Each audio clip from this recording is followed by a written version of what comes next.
Hello friends, good morning. आज के इस वीडियो में बात करते हैं थायराइडिनम के बेस्ट 5 इंडिकेटर। किस तरह से थायराइडिनम के सिम्टम्स प्रोड्यूस होते हैं। आज की डेट में मेटाबॉलिज्म में गड़बड़ी की वजह से हार्मोन इम्बैलेंस हो जाता है और कई हार्मोन की कैटेगरी में एक हार्मोन है थायराइड।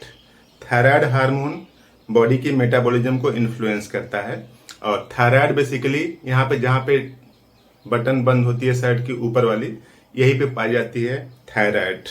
और ये 3 टाइप के हार्मोन बनाती है, T3, T4 और TSH। TSH थायराइड को स्टिमुलेट करने के लिए बनाया जाता है।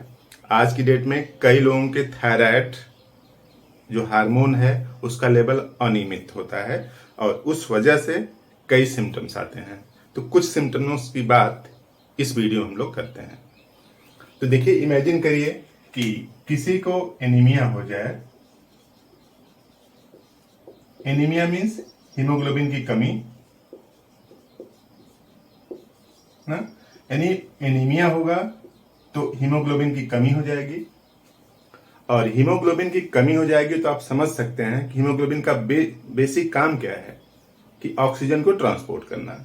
तो हीमोग्लोबिन की कमी हो गई तो ऑक्सीजन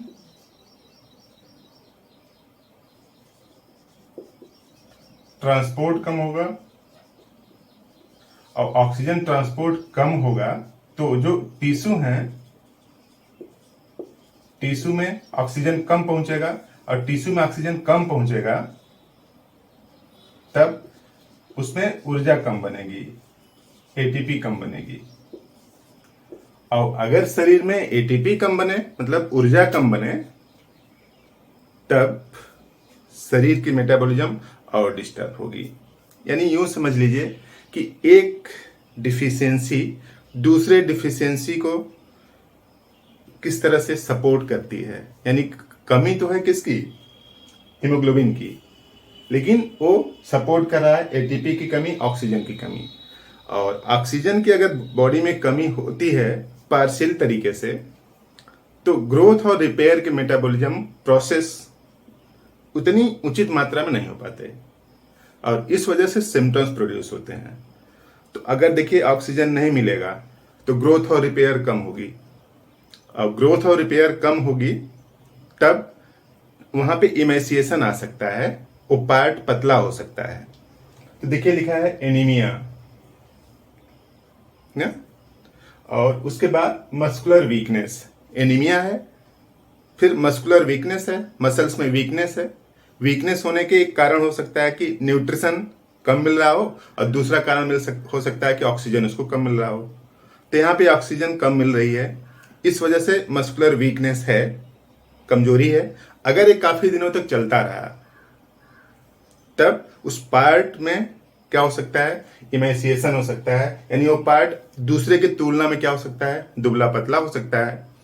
और अगर ये तीनों सिम्टम्स प्रोसीड करेंगे तो स्वेटिंग, थोड़ा सा काम किया, चला कहीं पे, पसीना ज्यादा होगा, एक्सेसिव स्वेटिंग होगी और सर दर्द भी करने लगेगा। तो इस तरह से ये जो कमी प्रोसीड करती है। और दूसरा सिम्टम्स है nervous tremor of the face and limb.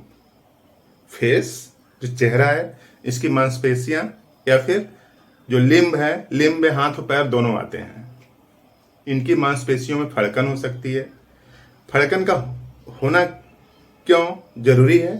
फड़कती इसलिए हैं कि बगल से कैल्शियम और ऑक्सीजन ले सकें। जैसे गति होगी तब बगल से कैल्शियम और ऑक्सीजन डिफ्यूज करके आएगा। तो फड़कने के बेसिकली 2 रीजन हो सकते हैं, या तो टेम्पोरली ऑक्सीजन कम हो या फिर कैल्शियम कम हो, तब मांसपेशियों में फड़कन आएगी। और तब तक फड़कन होगी जब तक कि बगल से कैल्शियम ऑक्सीजन डिपॉजिट हो, बगल से आ जाए और उसकी भरपाई को पूरा कर ले। यूं समझ लीजिए जैसे 10 बच्चे हैं, किसी एक बच्चे को भूख लगती है तो बच्चा रोने लगता है। रो इसलिए रहा है कि उसको कुछ दूध मिल जाए, खाना मिल जाए कुछ। तो वही मांसपेशियों के साथ भी होता है, जब फड़कती हैं तो जो फेस है और जो लिम्ब है, यानी हाथ पैर और फेस की मांसपेशियों में अगर फड़कन हो तो ये थायराइडिनम के स्फेयर ऑफ एक्शन में आता है।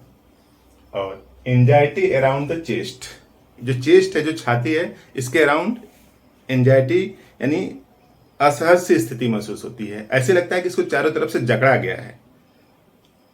गया है और इसको जो फैलने में, जो सांस लेते हैं तो आप ये फैलता है फिर सिकुड़ता है, उसमें अवरोध है। देखिए क्लियर लिखा है, anxiety around the chest as if constricted, जैसे उसको कॉन्स्ट्रिक्ट कर दिया गया है, जकड़न है उसमें। और palpitation from least exertion,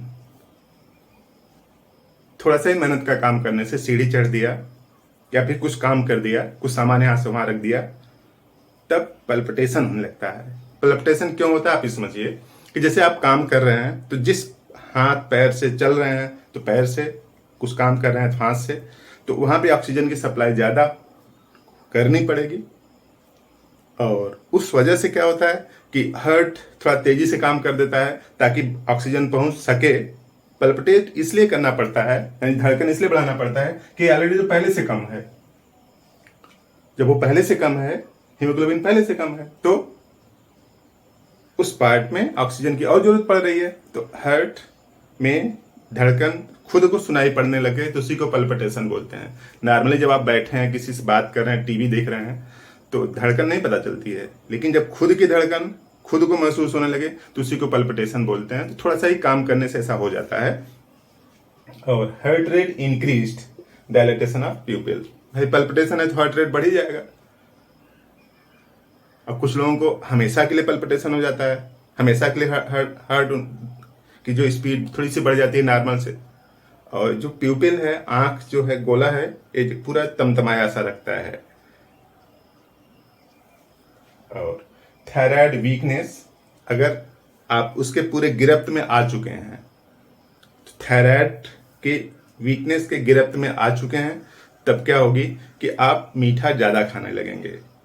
decided craving for sweet, जो मिठाई है, मीठा है, उसके लिए डिसाइडेड क्रेविंग है, ज्यादा खाने की टेंडेंसी है। लिखिए, thyroid weakness cause decided craving for large amount of sweet, अधिक मात्रा में मीठा खाने की टेंडेंसी को बढ़ा देता है। बढ़ा इसलिए देता है ना कि देखिए, जो मीठा है यानी जो स्वीट है, वो क्या करता है, शरीर को एनर्जी प्रोवाइड करता है। हा? तो एनर्जी प्रोवाइड करता है, तो एक तो पहले से एनर्जी कम है, तो उसकी भरपाई के लिए आप क्या करते हैं, अधिक मीठा खाने लगते हैं। तो इस तरह से सिम्टम्स प्रोड्यूस होते हैं। और बेहतरीन मेडिसिन है और सिम्टम्स हैं इसके, लेकिन वीडियो थोड़ा बड़ा हो जाएगा, इसलिए बस इतना ही समझिए कि एनीमिया है, मस्कुलर वीकनेस है, ट्रेमर है मांसपेशियों का, खासतौर से फेस और हाथ पैर का। तो इस तरह से अगर ये सिम्टम्स आ रहे हैं, तब आप थायरॉइडिनम का यूज कर सकते हैं। थायरॉइडिनम किसी भी होम्योपैथिक मेडिकल स्टोर पर आसानी से अवेलेबल दवा है, आप लेके उसका यूज करें। थोड़ा टाइम लगता है क्योंकि मेटाबॉलिक डिसऑर्डर है, तो उसको ठीक होने में थोड़ा टाइम लगेगा। 1-2 दिन में ठीक नहीं हो जाएगा कि पेन की तरह हो जाएगा कि पेन खत्म हो गया बस, तो आप ठीक नहीं होंगे, थोड़ा टाइम लगेगा। तो इस दवा को इस तरह से लीजिए,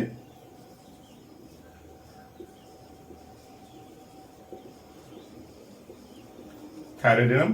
पहले आप 3x से स्टार्ट करिए, 3x, उसके बाद 6x, फिर 30 लीजिए, उसके बाद फिर 200 लीजिए। तो इस तरह से, तो पहले 3x आप लीजिए 1 महीने तक, 1 महीने तक 3x लिया, उसके बाद अगले महीने में 6x लेंगे, फिर अगले महीने में 30, उसके बाद 200। 3-4 महीनों में अगर आप लगातार लेते हैं, अपनी दिनचर्या को नियमित संतुलित रखते हैं, तो मोस्ट प्रोबेबली जो थायराइड है वो ठीक होगी। अब अगर थायराइड नहीं हुई है, इस तरह के सिम्टम्स आ रहे हैं, तो इसमें भी इंप्रूवमेंट आएगा और आप थायराइड के डोमेन में नहीं आ पाएंगे, क्योंकि आज की डेट में काफी लोग थायराइड से दुखी हैं और ये सब इनिशियल सिम्टम्स हैं, प्राइमरी सिम्टम्स हैं, जो कि आप समझ सकते हैं कि आप उसके डोमेन में आ चुके हैं।